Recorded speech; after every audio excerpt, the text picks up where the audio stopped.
ওই পোকা দেব ওই পোকা একটা পোকা খুব বেশি কিছু লেগে যায় একেবারে কিছু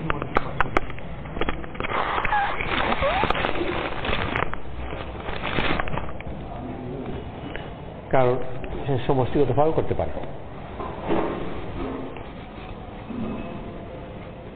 আর আল্লাহ তাআলা তাকে চিন্তার শক্তি দিয়েছেন, পরিকল্পনার শক্তি দিয়েছেন। তো চিন্তা করে, পরিকল্পনা করে, সমষ্টিগতভাবে মিলে আগে থেকে ভেবে কাজ করতে পারে। এইসব জিনিসটি আল্লাহ তাআলা মানুষকে তার দুর্বলতার সত্ত্বেও তাকে সবচেয়ে বেশি শক্তিশালী বানিয়েছে। নিজে যজ্ঞ করতে পারে না, কিন্তু এই সুবিধাগুলো থাকার কারণে সে শক্তিশালী হয়ে গেছে। এইসব জিনিসকে, এই শক্তিগুলো সংগঠন করার জন্য আল্লাহ তাআলা আমাদেরকে মশওয়ারা আমল দিয়েছে। মশওয়ারার মাধ্যমে সে সমষ্টিগতভাবে কাজ করতে পারে, পরিকল্পনা করতে পারে, অন্যকে কাজে উদ্বুদ্ধ করতে পারে। এই উম্মতের বড় একটা সিফত হলো যে আমরুম শুরা বাইনাহুম, তারা মশওয়ারার মধ্যে কাজ করে, বড় ব্যাপার মশওয়ারার মধ্যে সম্পন্ন করে। আর যেহেতু আল্লাহ তাআলা কিয়ামত পর্যন্ত দিন রাখবেন, আর রাসূল সাল্লাল্লাহু আলাইহি ওয়াসাল্লাম পরে আর নবীও পাঠাবেন না, মানুষের সামনে বিভিন্ন ধরনের পরিস্থিতি আসতেই থাকবে। চলন্ত জীবন যেহেতু এরকম নয় যে জমে আছে, এটা পাথরের মতো যেখানে আছে ওখানে পড়ে থাকবে, কোন জীবন চলতেই থাকবে, নতুন নতুন অবস্থা আসতেই থাকবে। তো এই সব সমাধানগুলোর জন্য আল্লাহ তাআলা মশওয়ারা দিয়েছে। সেজন্য বলা হয়তো কোনো হাদিসের কথা নয়, আল্লাহ ওয়ালাদের কথা, যে মশওয়ারার ওয়াহির বদল। ওয়াহির বদল মানে এটা নয় যে মশওয়ারা করলে যে ওয়াহির কথাকে ওটা বাতিল করে দেওয়া যাবে, কিন্তু এই অর্থে যে পরবর্তীতে ওয়াহি তো আসবে না, যেহেতু নবী আসবেন না, কিন্তু আল্লাহ তাআলা মশওয়ারা দিয়েছেন যে মশওয়ারা দিয়ে যেহেতু পারা যাবে। তো মশওয়ারার বড় একটা ফায়দা হলো যে মশওয়ারার মাধ্যমে দিলকে জোড়া হয়, মানুষের মন এক হয়। আর মন যদি এক হয় তো কাজও তখন এক হয়। মশওয়ারা করে বুদ্ধি করে একটা কাজ বের করা, ওইটার মধ্যে মশওয়ারার যে ফায়দা, তার চেয়ে বেশি ফায়দা হচ্ছে সম্মিলিতভাবে করার ফায়দা। হতে পারে একজন লোক সে খুব পরিকল্পনা করতে পারে, আর সে একাই যে চিন্তা করে ওটা সমষ্টিগত চিন্তার চেয়ে উত্তম, কারণ ওইটা সেই বিশেষ ব্যাপারে তো সে দক্ষ, তার পরিকল্পনার ক্ষমতা খুব বেশি। তো সে একাই যে চিন্তা করতে পারে ওইটা সবার মশওয়ারা চিন্তার চেয়ে উত্তম। মশওয়ারা পেশ করলে যেহেতু ওর কথাগুলো অন্যরা বুঝতে পারছে না, তাদের ওই মাত্রার বোঝার ক্ষমতা নেই, পরিকল্পনার মাত্রার ক্ষমতা নেই, তো যার ফলে তার মশওয়ারা কথা পেশ করলে ও যে নিজে যে চিন্তা করে তার চেয়ে মান কমে যায়, আরো নিম্নমান করতে পারা যায়, কম ফায়দা হবে। কিন্তু উত্তম নিম্নমানের হলেও সাধারণত, বিশেষ ব্যতিক্রমী অবস্থা আলাদা কথা, সাধারণত ওই নিম্নমানের হলেও মশওয়ারার মধ্যে যেটা হয় ওইটার মধ্যে বেশি ফায়দা। আর সেই ফায়দা পরবর্তীতে অন্যভাবে প্রকাশ পাবে। যে যারা এখন নিম্নমানের মতামত দিচ্ছে, মশওয়ারাতে শরীক করতে থাকলে এদেরই চিন্তার ক্ষমতা ধীরে ধীরে বাড়বে, আরো অগ্রসর হতে পারবে। আর যদিও সে একা ভালো চিন্তা করেছে, কিন্তু কার্যকরী করতে হলে একা পারবে না, অন্যের শক্তি লাগবে, সমর্থন লাগবে।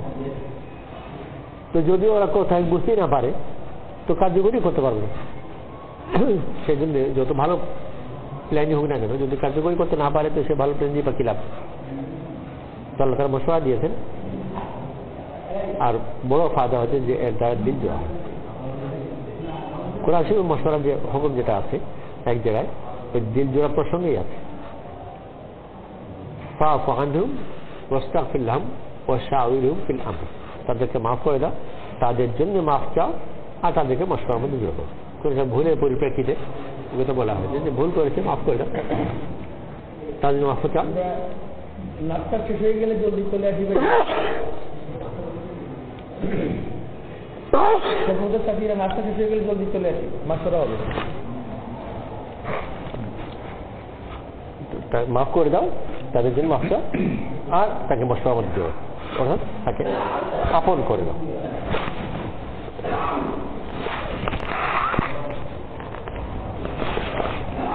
মশওয়ারার বিশেষ কিছু অনেকগুলো জরুরি আদাব আছে। তার মধ্যে প্রথম মশওয়ারাতেই রাসূল সাল্লাল্লাহু আলাইহি ওয়াসাল্লামের একটা বড় গুরুত্বপূর্ণ ইঙ্গিতের দিকে তা নির্দেশনা দিয়েছে, ইঙ্গিত দিয়েছে উসুলের ব্যাপারে। ইসলামের প্রথম মশওয়ারা আছে বদরের সময়, বদরের কয়দিন থেকে কি করা হবে। রাসূল সাল্লাল্লাহু আলাইহি ওয়াসাল্লাম বললেন এই কয়দিনের সম্বন্ধে, গতকাল তোমাদের ভাই, আজ তোমাদের হাতে কয়দি, তাদেরকে নিয়ে কি করবে।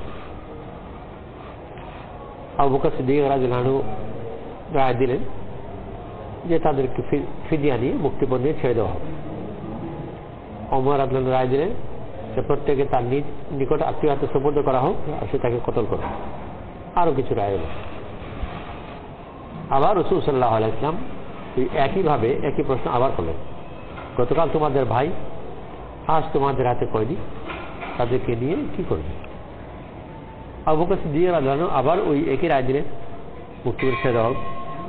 ওমর রাদিয়াল্লাহু আনহু আবার ওই একই রায় দিলেন যে তাদেরকে নিকট আত্মীয়তা সুপর্দ করা, তারা কতল করবে। রাসূল সাল্লাল্লাহু আলাইহি ওয়াসাল্লামের কথা উপস্থাপনের মধ্যে যে একটা ভূমিকা আছে, গতকাল তোমাদের ভাই, আজ তোমাদের হাতে কয়দি, এই ভূমিকার মধ্যে একটা ইঙ্গিত আছে, ছেড়ে দাও। কিন্তু ওমর রাদিয়াল্লাহু আনহু সেই ইঙ্গিত মতো গেলেন না। পরবর্তীতে মুক্তিপণে ছেড়ে দেওয়া হলো, আর ছেড়ে দেওয়ার পরে আল্লাহ তাআলা আয়াত নাযিল করেন, মা কানা লিন-নবী ইয়াকুন লাহু আসরা হাত্তা ইউসকিনা ফিল আরদ লাউলা কিতাবুম মিনাল্লাহি সাবাকা লামাসসাকুম ফীমা আখাযতুম আযাবুন আলীম। নবীর জন্য এটা শোভা পায় না, শুদ্ধ নয় যে তার হাতে কয়দি থাকবে আর তার রক্তপাত না করে ছেড়ে দেবে। আল্লাহর একটা সিদ্ধান্ত যদি আগে থেকে না থাকতো, তাহলে তোমরা যে মুক্তিপণ নিয়েছো এর জন্য তোমাদেরকে কঠিন আযাব দেওয়া হবে। রাসূল করিম সাল্লাল্লাহু আলাইহি ওয়াসাল্লাম বললেন যে এই সিদ্ধান্ত যেটা কয়দিকে ছেড়ে দেওয়া, আল্লাহ তাআলা পছন্দের মতো সিদ্ধান্ত নয়, কিন্তু যেহেতু মশওয়ারাতে করা হয়েছে, আল্লাহ তাআলা মেনে এই কথা আগে থেকে। আল্লাহ তাআলার কিতাবের উল্টোও যদি হয়, নাযিল তো হয় না এখনো, সেই যে তাদের জাহিরি বা জন্মার কথা নয়, আর নাযিল যে পরে, কিন্তু আল্লাহ তাআলা মনসার উল্টো ছিল। কিন্তু মশওয়ারাতে হওয়ার কারণে আল্লাহ তাআলা কোনো আযাব দিলেন না। রাসূল সাল্লাল্লাহু আলাইহি ওয়াসাল্লাম বললেন, আল্লাহর আযাব যদি নাযিল হয়ে যেত, তাহলে ওমর ছাড়া কেউ নাজাত পেত না। একদিক থেকে ওমর রাদিয়াল্লাহু আনহু রাসূল সাল্লাল্লাহু আলাইহি ওয়াসাল্লাম যেভাবে ইঙ্গিত দিচ্ছেন সেইভাবে রায় দিলেন। অবদিতে রাসূল সাল্লাল্লাহু আলাইহি ওয়াসাল্লাম বড় শক্ত ভাষায় ওটা প্রশংসা করলেন। যদি আল্লাহ তাআলা আযাব নাযিল হতো, ওমর ছাড়া কেউ নাজাত পেত না। একে প্রথম মশওয়ারার মধ্যে বড় গুরুত্বপূর্ণ কিছু কথা বলে দেওয়া হয়েছে। আসলে রায় দেওয়ার সময় ওখানকার প্রধান বা প্রভাবশালী যারা আছে এদের সাথে সুর মিলাবার চেষ্টা না করা, এটাই প্রধান খেয়ানত। মশওয়ারাতে রায় দেওয়ার সময় যদি প্রধান যারা আছে ওদের সাথে সুর মিলাতে চায় বা সেইভাবে রায় দেয়, যেভাবে আমি চাই সেই বলি, তার কাছে প্রিয় হবো, তার যেটা পছন্দ সেইভাবে বলতে থাকি ইত্যাদি, এইটা হলো দিনী মশওয়ারা আর সিয়াসি বা রাজনৈতিক মশওয়ারার মধ্যে প্রধান ব্যবধান। রাজনৈতিক মশওয়ারার পার্লামেন্টারি যেটাই বলা হোক না কেন, ওটার প্রধান নীতি হচ্ছে যে দলের সদস্য দলের সাথে থাকবে, আর দল থাকবে তা প্রধানের সাথে। আর দিনের মশওয়ারার মধ্যে প্রধান উসুল হচ্ছে যে প্রত্যেকে তার নিজের মনের ভিতর যে কথা সেই কথা রায় দেবে, এতে কার সাথে মিললো কার সাথে মিললো না এটা দেখার কোনো দরকার নেই। অন্য সব ব্যাপারে রাসূল সাল্লাল্লাহু আলাইহি ওয়াসাল্লামের মতো করা হচ্ছে সুন্নাত, এটাই দিন, মশওয়ারা ব্যতিক্রম। অন্য সব ব্যাপারে বুঝতে হবে যে রাসূল সাল্লাল্লাহু আলাইহি ওয়াসাল্লাম কি চান, কি পছন্দ করেন। মশওয়ারা ব্যাপারে না, নিজের মনের ভিতর যে কথা এটাই পেশ করা। যদি কখনো কারোর সাথে মিলাতে হয়, কারোর দিল আপন করবার জন্য, কাছে আনবার জন্য, তো সেটা দুর্বল কারোর সাথে মেলানো যায়, সবলের সাথে নয়। নতুন ব্যক্তি, দুর্বল ব্যক্তি, তার কেউ চেনে না, সাহস কম, তাকে উৎসাহ দেওয়ার জন্য কম গুরুত্বপূর্ণ ব্যাপারে তার সাথে রায় মিলানো যায়। যেমন প্রধান মশলাগুলো হয়ে গেল, তারপর আবার এই ধরনের কথা আছে যে মেহমান যারা আসছে তাদেরকে নাস্তা করালে কেমন হয়? হ্যাঁ, নাস্তা। তো কি নাস্তা দেবে? চা বিস্কুট দেবে না কেক দেবে? তো নতুন এসে বললো যে কেক দিলে ভালো। হ্যাঁ হ্যাঁ ভাই, কেক দিলে ভালো। আসলে শুধু ওকে খুশি করার জন্য কথা বললো, ব্যাপারগুলো গুরুত্বপূর্ণ নয়। কেক দিলেই বেকার, চা বিস্কুট দিলেই বেকার, আর নতুন যে খুশ হয়ে যায়। নতুন দুর্বল ব্যক্তিকে খুশ করা যায় ছোটখাটো ব্যাপারে। মজলিসের প্রধান যারা আছে, যে ক্ষেত্রে রাসূল সাল্লাল্লাহু আলাইহি ওয়াসাল্লাম, তো তাদের সাথে খুশ করার জন্য রায় মিলানো, এটা হলো সিয়াসতের উসুল। দুর্বলের সাথে রায় মিলানো, এটা হচ্ছে আখলাক, যদি ওরকম বিশেষ ক্ষেত্র থাকে। কারণ আখলাক দুর্বলের দিকে যায়। বড়োর সাথে রায় মিলানোটা তো তুষামত। আখলাকের মধ্যে তুষামতের দিকে পার্থক্য। যে বড় প্রভাবশালী তার খুশ করার চেষ্টা করা, এটা তুষামতের মধ্যে পড়ে। আর দুর্বল যে তাকে খুশি করার চেষ্টা করা, ওটা আখলাকের মধ্যে পড়ে। আল্লাহ তাআলা বড় মেহরবানি আমার দিকে মশওয়ারা বহুত গুরুত্বপূর্ণ আমল দিয়েছেন, যত্ন করে করি। মশওয়ারা যদি ঠিক থাকে, আশা করা যায় ইনশাআল্লাহ বাকি সব কাজগুলো ঠিক থাকবে। আর মশওয়ারা যে কোনো কারণে ত্রুটি আরম্ভ হয়, কোনটা সমাজে ভেঙে যায়, এটা কাজ ভেঙে যায়, বেশিরভাগ ক্ষেত্রে উৎপত্তি মশওয়ারা।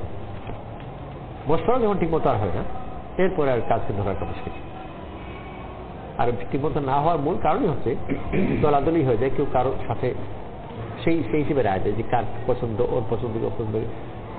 অনেক সময় চোখে ইঙ্গিত হয়, অনেক চোখে ইঙ্গিত না থাকলেও বুঝে নেয় যে কোন দিকে এখন আমার গ্রুপ কোন দিকে যাচ্ছে। তারা তো বুঝেছে।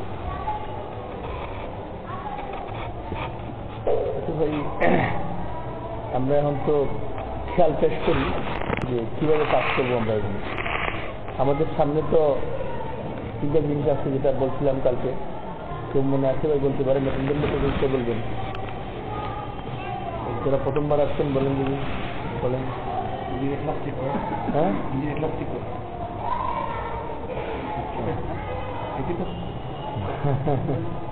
বলেন বলেন।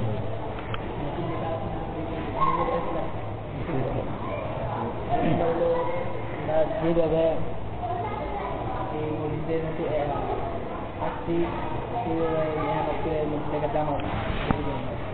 আর 5টা যদি মসজিদ থাকে তাহলে বাড়ায় দেওয়া, না রেখে